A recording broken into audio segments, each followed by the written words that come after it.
ভিয়েতনামের মধ্যাঞ্চলে একটি tourist sleeper বাস দুর্ঘটনায় কমপক্ষে 10 জন নিহত হয়েছেন। নিহতদের মধ্যে 2 শিশু রয়েছে। নিহতদের সবাই ভিয়েতনামের নাগরিক। এ দুর্ঘটনায় 12 জন আহত হয়েছেন। তাদেরকে হাসপাতালে ভর্তি করা হয়েছে।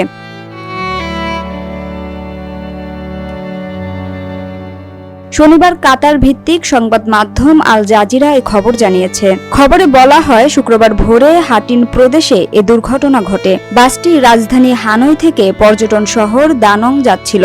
জাতীয় মহাসড়ক ধরে চলাকালে বাসটি রাস্তা থেকে ছিটকে সড়কের পাশে থাকা দিক নির্দেশক চিহ্নে আঘাত করে উল্টে যায়।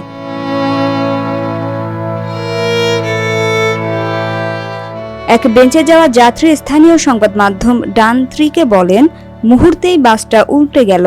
আমি সোজা হয়ে বসতেও পারছিলাম না। আমার শরীর ও হাত বিছানার পাশে আঘাত পেয়েছিল। তিনি আরও জানান, বাসের সামনের অংশে যারা স্লিপার বাঙ্কে ছিলেন তাদের অনেকেই ঘটনাস্থলেই মারা যান বা গুরুতর আহত হন। ভিয়েতনামের প্রধানমন্ত্রী ফাম মিন চিন দুর্ঘটনার তদন্তের নির্দেশ দিয়েছেন।